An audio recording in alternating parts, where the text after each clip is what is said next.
വയനാട്ടുകുലവൻ തെയ്യം ഉത്തര കേരളത്തിൽ കെട്ടിയാടുന്ന ഒരു തെയ്യമാണ് വയനാട്ടുകുലവൻ. തീർ സമുദായത്തിൽപ്പെട്ടവരുടെ പ്രധാന ആരാധനാമൂർത്തിയാണ് വയനാട്ടുകുലവൻ. വയനാട്ടുകുലവൻ്റെ പരികർമ്മിയായി എപ്പോഴും തീർ സമുദായത്തിൽപ്പെട്ട ആളാണ് ഉണ്ടാവുക. എന്നാൽ നമ്പ്യാർ തറവാടുകളിൽ വയനാട്ടുകുലവൻ്റെ സ്ഥാനങ്ങളും കോട്ടങ്ങളുമുണ്ട്. തീർ സമുദായത്തിൽപ്പെട്ടവർ വയനാട്ടുകുലവൻ തെയ്യത്തെ തൊണ്ടച്ചൻ തെയ്യമെന്നും വിളിക്കാറുണ്ട്. പരമ്പരാഗതമായി വണ്ണാൻ സമുദായത്തിൽപ്പെട്ട ആളുകളാണ് ഈ തെയ്യം കെട്ടാറുള്ളത്. ഈ തെയ്യത്തിന് തോറ്റം, വെള്ളാട്ടം, തെയ്യം എന്നിങ്ങനെ 3 ഭാഗങ്ങളുണ്ടാകും. ഈ തെയ്യം പ്രസാദമായി കവുങ്ങിൻ പൂവാണ് നൽകുക. പൂർവികൻ എന്നാണ് തൊണ്ടച്ചൻ എന്ന വാക്കിൻ്റെ അർത്ഥം. സുകുടുംബത്തിലോ സ്വജാതിയിലോ പെട്ടവരും ഏതെങ്കിലും തരത്തിൽ പ്രാമുഖ്യമർഹിക്കുന്നവരുമായ പരൈതരെ സങ്കല്പിച്ച് ആരാധിക്കുന്ന പതിവ് കോലത്ത് നാട്ടിലുണ്ടായിരുന്നു. പൂർവികാരാധനയുടെ ഒരു രൂപമാണത്. പല സമുദായക്കാരും ഇങ്ങനെയുള്ള പൂർവികരെ തൊണ്ടച്ചൻ എന്ന പൊതുസഞ്ചയിലാണ് സ്മരിക്കുന്നത്. തീയരുടെ ഗുരുകാരണവനായ തൊണ്ടച്ചനാണ് വയനാട്ടുകുലവൻ തെയ്യം. വാണിയരുടെ ഒരു തൊണ്ടച്ചനാണ് പൊന്നൻ തൊണ്ടച്ചൻ. ഗുരുപൂജയിൽ പുലയ സമുദായത്തിൽപ്പെട്ടവർ മുൻപന്തിയിലാണ്. മാടായി കാരിക്കുരുക്കൾ അവരിൽ പ്രമുഖനാണ്. വെള്ളുക്കുരുക്കൾ, മരുതിയോടൻ കുരുക്കൾ, തേവര് വെള്ളയൻ, വട്ടിയൻ പൊള്ള തുടങ്ങി അനേകം കാരണവന്മാരെ അവർ പൂജിച്ചു പോരുന്നു. രാജശാസനം ലംഘിച്ച് നായാട്ടിന് പോവുകയും പിന്നീട് സ്വയം വെടിവെച്ച് മരിച്ച് ശിവതേജസ്സിൽ ലയിക്കുകയും ചെയ്ത നായരായ ഒരു തൊണ്ടച്ചനെ ആരാധിക്കുന്നവരുണ്ട്. വടവന്നൂരിലുള്ള തൊണ്ടച്ചൻ കോട്ടം ഈ ദേവതയുടെ സ്ഥാനമാണ്. വയനാട്ടുകുലവൻ തെയ്യത്തിൻ്റെ പുരാവൃത്തം പരമശിവനുമായി ബന്ധപ്പെട്ടതാണ്.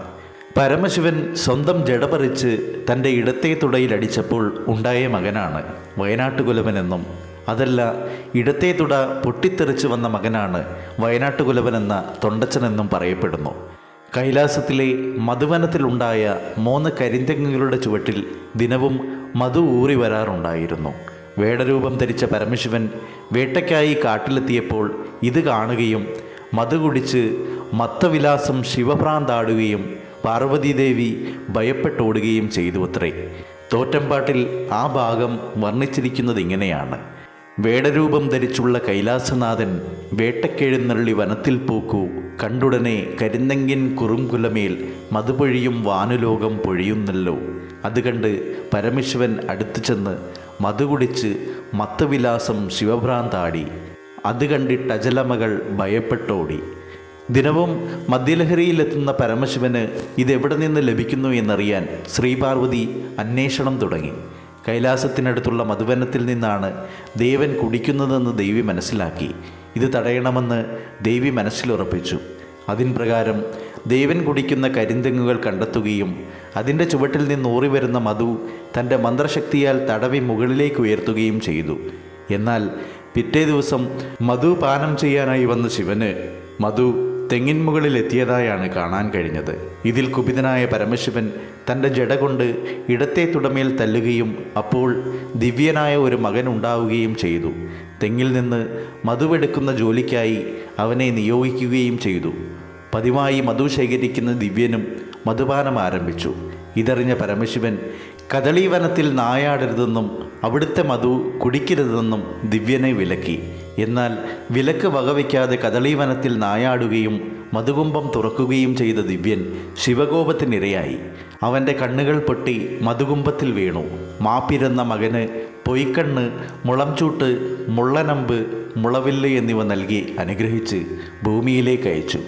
എന്നാൽ ചൂട്ടുപുകഞ്ഞ് കണ്ണു കാണാതായപ്പോൾ പൊയ്ക്കണ്ണ്, വിത്തുപാത്രം, മുളംചൂട്ട് എന്നിവ ദിവ്യൻ ദൂരേക്ക് വലിച്ചെറിഞ്ഞു കളഞ്ഞു.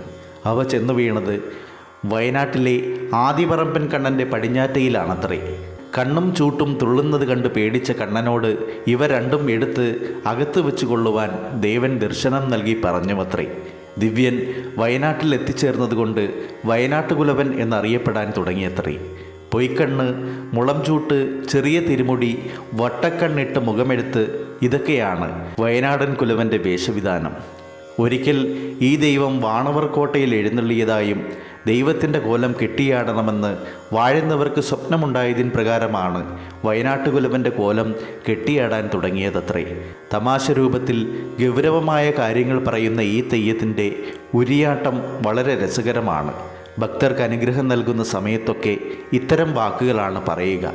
കണ്ണും കാണൂല്ല, ചെവിയും കേൾക്കൂല്ല തൊണ്ടച്ചന്, എന്നാൽ കരിമ്പാറമേൽ കരിമ്പനിരിയുന്നത് കാണാം, നെല്ലിച്ചപ്പ് കൂപത്തിൽ വീഴുന്നത് കേൾക്കാം.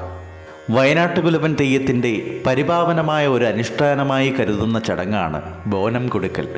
തെയ്യത്തിൻ്റെ ആട്ടത്തിനൊടുവിൽ ചൂട്ടൊപ്പിച്ച തീയ കാരണവർ തലയിൽ മുണ്ടിട്ട് അന്ന് ചെത്തിയ കള്ള് പകർന്നു നൽകുന്ന ചടങ്ങാണിത്.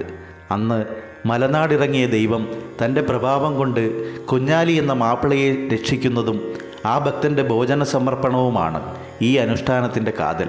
പ്രമാദമായ കേസിൽ അകപ്പെട്ട് കുഞ്ഞാലി കഴിമരം കയറേണ്ടി വരുമെന്നറിഞ്ഞ് കണ്ണീരോടെ നടന്നു പോകവേ വയനാട്ടുകുലവൻ കുഞ്ഞാലിയെ ആശ്വസിപ്പിച്ചു അത്രേ. ചിറയ്ക്കൽ തമ്പുരാൻ്റെ മനസ്സ് മാറും, നീ സന്തോഷത്തോടെ തിരിച്ചു വരും, വന്നാൽ നിന്റെ കയ്യാൽ എനിക്കൊരു ബോനം തരണം. കുഞ്ഞാലി സമ്മതിച്ചു. അപ്രകാരം കേസൊഴിഞ്ഞു വന്ന കുഞ്ഞാലിയോട് തനിക്ക് ബോനമായി വേണ്ടത് കള്ളാണ് എന്ന് പറഞ്ഞപ്പോൾ തനിക്ക് ഹറാമായ കള്ള് ആരും കാണാതെ ദൈവത്തിനു നൽകി. ആ രഹസ്യ സ്വഭാവം കാണിക്കാനാണ് കാരണവർ തലയിൽ മുണ്ടിടുന്നത്. യാത്രാപ്രിയനായ വയനാട്ടുകുലവൻ വടക്കോട്ട് യാത്ര ചെയ്ത് കണ്ടനാർ കേളൻ്റെ വീട്ടിലെത്തിയെന്നും ദൈവീക ശക്തി തിരിച്ചറിഞ്ഞ കേളൻ വയനാട്ടുകുലവനെ തൊണ്ടച്ചൻ എന്ന് വിളിച്ച് സൽക്കരിച്ചുവെന്നും അതിനെ അനുസ്മരിക്കുന്നതാണ് കണ്ടനാർ കേളൻ തെയ്യത്തിൻ്റെ വെപ്പിടൽ ചടങ്ങ് എന്നും പറയുന്നു.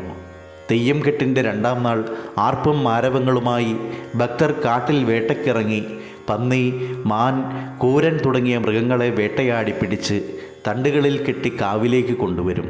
കണ്ടനാർ കേളൻ്റെ വെള്ളാട്ടം ഉറഞ്ഞാടുന്ന രാത്രിയിലാണ് ഇവർ വരിക. ഇവരെ ആശീർവദിച്ച് നൃത്തം ചെയ്യുന്ന കണ്ടനാർ കേളൻ മറയുടെ വടക്കുവശത്ത് നിരത്തിവച്ച ഓലക്കീറുകളിൽ മൃഗങ്ങളെ കിടത്തി തൻ്റെ കയ്യിലെ കന്നിക്കത്തി വീശി ഓരോ മൃഗത്തെയും 3ആയി വെട്ടിക്കീറും. ഈ അനുഷ്ഠാനത്തെയാണ് വെപ്പിടൽ എന്ന് പറയുന്നത്. മാംസത്തിലെ കരളും വലത്തെ തുടയും പ്രത്യേക രീതിയിൽ വേവിച്ച് വയനാട്ടുകുലവന് നിവേദിക്കുകയും ബാക്കി വരുന്നവ ഭക്തന്മാർക്ക് പാകം ചെയ്ത് പ്രസാദമായി വിളമ്പുകയും ചെയ്യും. പൊയ്ക്കണ്ണ്, മുളംചൂട്ട്, ചെറിയ തിരുമുടി, മുഖത്തെഴുത്ത്, വട്ടക്കണ്ണിട്ട്, വട്ടത്തിലുള്ള മുഖമെഴുത്ത് ഇതൊക്കെയാണ് വേഷവിധാനം. കണ്ണൂർ ജില്ലയിലെ പല ഭാഗങ്ങളിലും എല്ലാ വർഷവും വയനാട്ടുകുലവൻ തെയ്യം കെട്ടിയാടുമെങ്കിലും കാസർഗോഡ് ജില്ലയിൽ വയനാട്ടുകുലവൻ ദൈവക്കെട്ട് വളരെ വർഷം കൂടുമ്പോൾ മാത്രമേ ആഘോഷിക്കാറുള്ളൂ. പെരുങ്കളിയാട്ടം പോലെ വൻപിച്ച ഒരു പരിപാടിയായാണ് വയനാട്ടുകുലവൻ ദൈവക്കെട്ട് നടക്കുക. 3 ദിവസങ്ങളായി നടക്കുന്ന ദൈവം കെട്ടിന് മുന്നോടിയായി മറയൂട്ട്, കൂവം അളക്കൽ, അടയാളം കൊടുക്കൽ, അതിനുശേഷം കലവറ നിറയ്ക്കൽ തുടങ്ങിയ പരിപാടികൾ ഉണ്ടാവും. കലവറ നിറച്ചാൽ തേങ്ങ, പച്ചക്കറികൾ, കായക്കുലകൾ എന്നിവ നാട്ടുകാരെത്തിക്കും. അരി മാത്രമേ വാങ്ങാറുള്ളൂ. വിവിധ സംഘങ്ങളായി കാട്ടിലേക്ക് നായാട്ടിന് പോവുകയും കാട്ടുപന്നി പോലുള്ള കാട്ടുമൃഗങ്ങളെ വേട്ടയാടി കൊണ്ടുവരികയും ചെയ്യും. വളരെ അനുഷ്ഠാനങ്ങളോടുകൂടിയാണ് ഇത്തരം ചടങ്ങുകൾ നടത്തുക.